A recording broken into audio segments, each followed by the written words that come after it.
આજના blouse cutting લેક્ચરમાં આપણે સિંગલ કટોરી બ્લાઉઝ કટિંગ માસ્ટર પોઈન્ટ વિશે સમજીશું. બેઝિક ફ્રન્ટ પાર્ટ કપાઈ ગયા પછી જ આપણે આ બધા કટની પ્રોસેસ કરવાની હોય છે.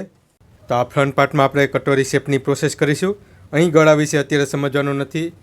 ડીપનેક ગળા માટે ફ્રન્ટ પાર્ટ નંબર 1, 2, 3માં સમજાવ્યું તે પ્રમાણે તમારે જેટલું ડીપનેક બનાવવાનું હોય તે ગળાની પ્રોસેસ કર્યા પછી કટોરી શેપ પ્રમાણે માર્કિંગ કરવાનું છે. હવે અહીં થિયરીમાં સમજાવ્યું છે એ પ્રમાણે સ્ટેપ બાય સ્ટેપ સમજીએ. અહીં સૌથી પહેલાં આપણે સ્પેશિયલ ટક્સ બનાવવાનો છે.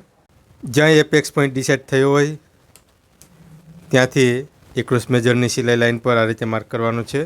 અને જ્યાં સર્કલનું માપ રેડી થયું હોય ત્યાં અપર ચેસ્ટ અને મેઇન ચેસ્ટના ડિફરન્સ પ્રમાણે આ સ્પેશિયલ ડાટ બનાવવાનો છે. પ્રિન્સેસ બ્લાઉઝ કટિંગ માસ્ટર પોઈન્ટમાં સ્પેશિયલ ડાટ વિશે સમજી ચૂક્યા છીએ.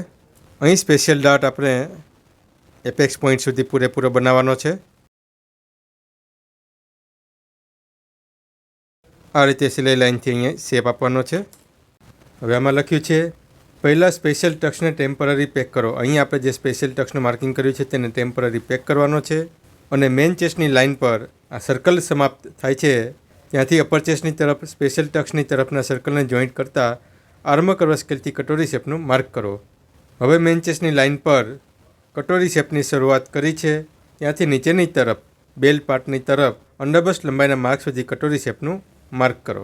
આ રીતે અહીં કટોરી શેપનું માર્ક કમ્પ્લીટ થઈ જશે. હવે સ્પેશિયલ ટક્સ ઓપન કર્યા પછી ડ્રાફ્ટિંગ જેવો શેપ દેખાશે.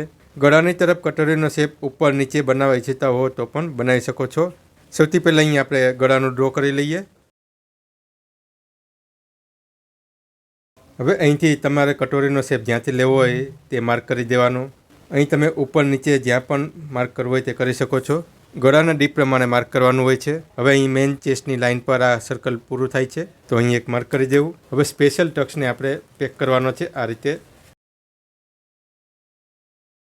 રીતે પેક થયા પછી આર્મ કરવા સ્કેલથી અહીં શેપ આપવાનો છે.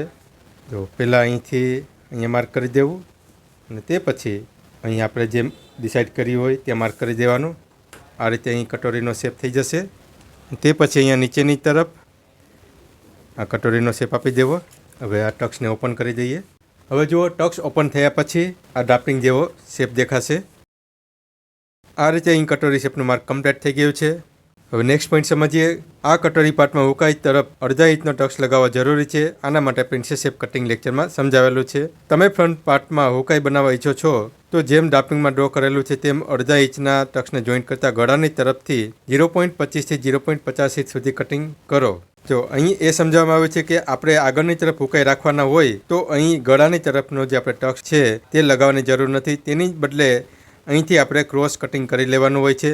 પરંતુ આગળની તરફ પેક બનાવવું હોય અને પાછળની તરફ હુક રાખવાના હોય તો અહીં ગળાની તરફનો ટક્સ બનાવવો જોઈએ. તો અહીં આપણી પાસે 2 ઓપ્શન હોય છે. તેમાંથી કોઈ પણ એક ઓપ્શનને સિલેક્ટ કરીને આપણે તે પ્રમાણે બનાવવાનું છે. મોટાભાગે કટોરી બ્લાઉઝમાં આગળના ભાગે હુક બનાવવાના હોય છે.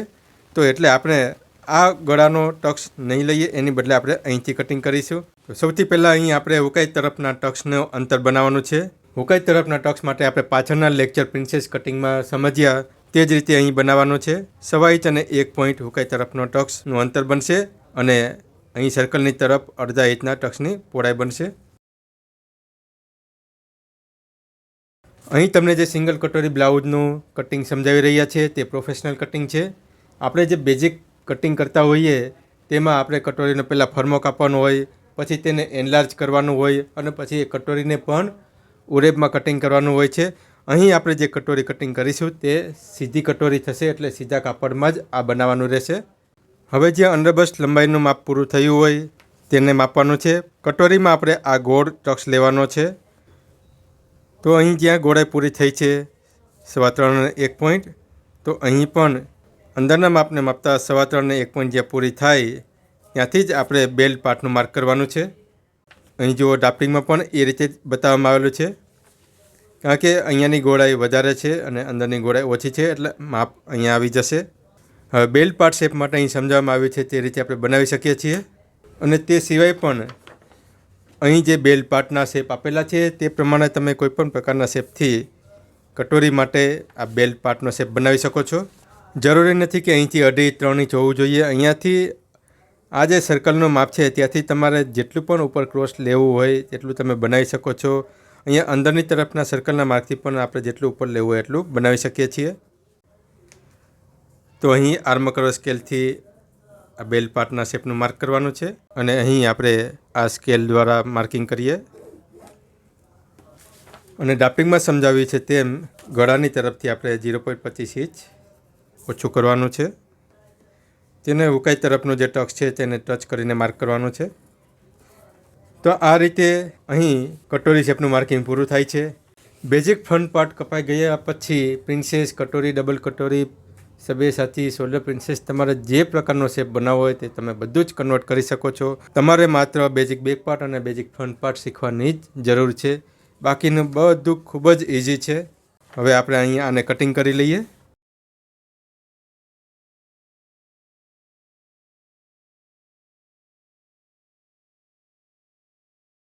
અહીં બેલ્ટને આ સીધી લાઇનથી કાપવાનો છે અને કટોરીનો આ જે ગોળાઈવાળો શેપ છે તે પણ આ ખૂણાને ટચ થઈને કટિંગ થશે. હવે આ બેલ્ટ પાર્ટને અહીં જોડી દેવાનો છે. આ જે સીધી લાઈન છે ત્યાં ઉપરની તરફથી ફિક્સ જોડવાનો છે, નીચેની તરફ જોવાનું નથી અત્યારે.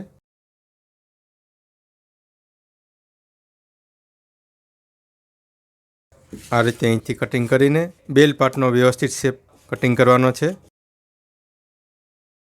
જુઓ અહીં ડાયરેક્ટ બેલ્ટ પાર્ટ પણ કટિંગ થઈ જાય છે. આ રીતે અહીં કટોરી part, belt part, yoke part cutting થઈ જાય છે. અહીંયાની તરફ તમારે જો ગોળાઈ શેપ દેવો હોય તો ગોળાઈ, નહીં તો તમારે સીધો શેપ રાખવો હોય તો કાપડમાં અહીંયાથી આપણે સીધું કરી દેવાનું. આપણે ગોળાઈ શેપથી બનાવીશું. હવે અહીંયાની તરફનો જે માર્ક કરેલું છે તેને કટિંગ કરી દેવાનું છે. હુકાઈ માટેનું માર્જિન કાપડ પર અલગથી રાખવાનું રહેશે, બેલ્ટ પાર્ટમાં અને કટોરી પાર્ટમાં. હવે અહીંયાનો જે ગોળ ટક્સ છે તેને કટિંગ કરી દેવાનો.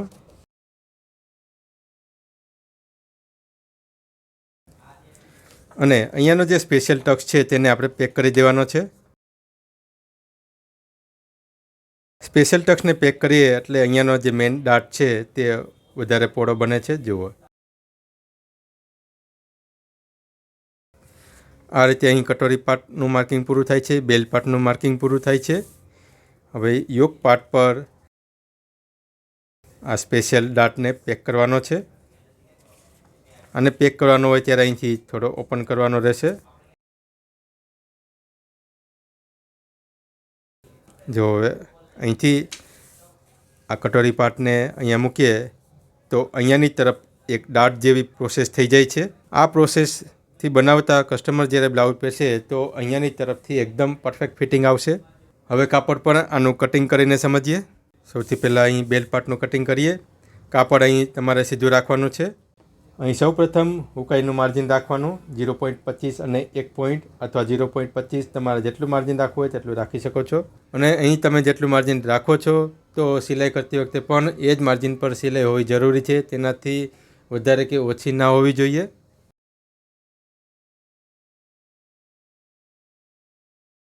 અહીં જુઓ આ રીતે આ સીધો શેપ છે અને અહીં આપણે અત્યારે જે કટિંગ કરી રહ્યા છે તે રાઉન્ડ છે. તમારે સીધો કે રાઉન્ડ જે પણ શેપ જોઈતો હોય તે પ્રમાણે તમે કટિંગ કરી શકો છો. હવે અહીં ઉપરની તરફ આપણે 0.25 અને 1 પોઈન્ટ માર્જિનને માર્ક કરીને કટિંગ કરવાનું છે.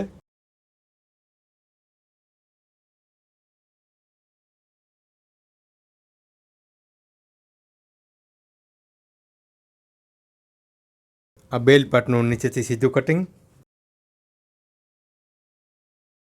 આ રીતે અહીં બેલ્ટ પાર્ટ કટિંગ થાય છે. હવે આપણે ગોળાઈ શેપ જોઈતો હોય તો અહીંથી આ રીતે 0.25 ઇંચનો શેપથી કટિંગ કરી લેવાનો. મોટા ભાગે તો આપણે સીધો શેપ રાખીને જ કટિંગ કરવાનું હોય છે. આપણે જ્યારે બેઝિક કટિંગ કરતા હોઈએ એમાં સીધો જ શેપ હોય છે. પરંતુ પ્રોફેશનલ શેપ બનાવવાનો હોય તો તમારે આ રીતે થોડો ગોળાઈમાં કાપવાનો. આ રીતે જે સિલાઈ થવાની હોય ત્યાં કટ લગાવી દેવો અને આટલું જ દબાણ લેવું જરૂરી છે. તે પછી અહીં આ સિલાઈ માર્ક પર ટ્રેસિંગ વ્હીલથી માર્ક કરી દેવું અને પાછળની તરફ પણ ડેશ માર્ક કરી દેવું, જ્યાંથી સિલાઈ કરતી વખતે ખબર પડે કે આપણે અહીં આટલું જ માર્જિન લેવાનું છે. કટોરી શેપ માટે અહીં કાપડ સીધું લેવાનું છે. આપણે ઉરેપ કાપડમાં નથી બનાવવાનું. 0.25 ઇંચ હુકાઈ માટેનું માર્જિન. હવે કટોરી પાર્ટને અહીં સીધો જ રાખવાનો છે. અહીંયા નીચેની તરફથી આપણે સીધો રાખવાનો છે. સૌથી પહેલાં આપણે અહીં ફિક્સ માર્કિંગ કરી લઈએ.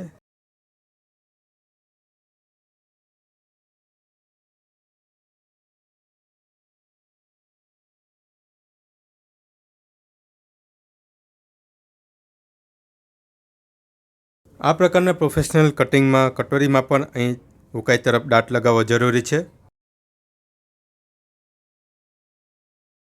હવે અહીંથી 0.25 અને 1 પોઈન્ટ માર્જિનને માર્ક કરીને કટિંગ કરવાનું છે. અહીં આ કટિંગ માર્ક કરવાનું છે.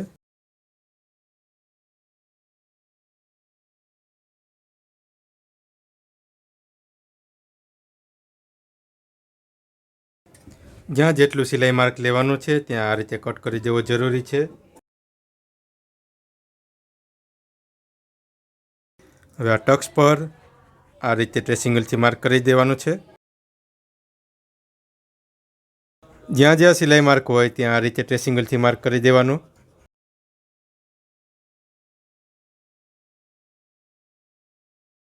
જ્યારે તમે શરૂઆતમાં શીખી રહ્યા છો ત્યારે આ રીતે માર્ક કરીને સિલાઈ કરવાનું રાખો. ટક્સની અંદર આ રીતે કટ કરી દેવો, જેથી અહીંયા સિલાઈ કરવાની હોય ત્યારે સરળતાથી સિલાઈ થઈ શકે. કારણ કે અહીંયાનો જે ટક્સ બનેલો છે તે વન સાઇડ ટક્સ બનેલો છે. આ રીતે અહીં બહારની તરફ, નીચેની તરફ અને ઉકાઈ તરફ માર્જિન રાખવાનું છે. યોક પાર્ટનું કાપડ પણ આ રીતે સીધું રાખવાનું છે. આ જે એક્રોસ લાઇન છે તે પ્રમાણે અહીં સીધું ગોઠવવાનું છે.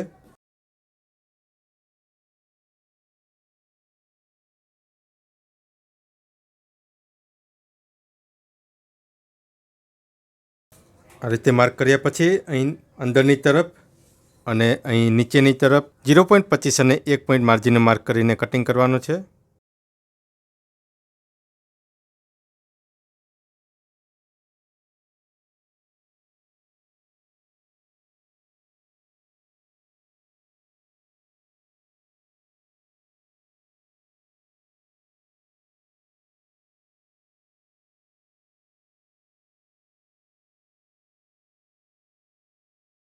આ રીતે અહીં અંદરની તરફ અને નીચેની તરફ માર્જિન રાખવાનું છે.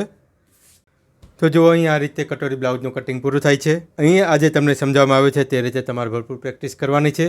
તો મળીએ આપણે નેક્સ્ટ લેક્ચરમાં નવા ટોપિક સાથે. તમારો આજનો આ દિવસ શુભ રહે. ધન્યવાદ.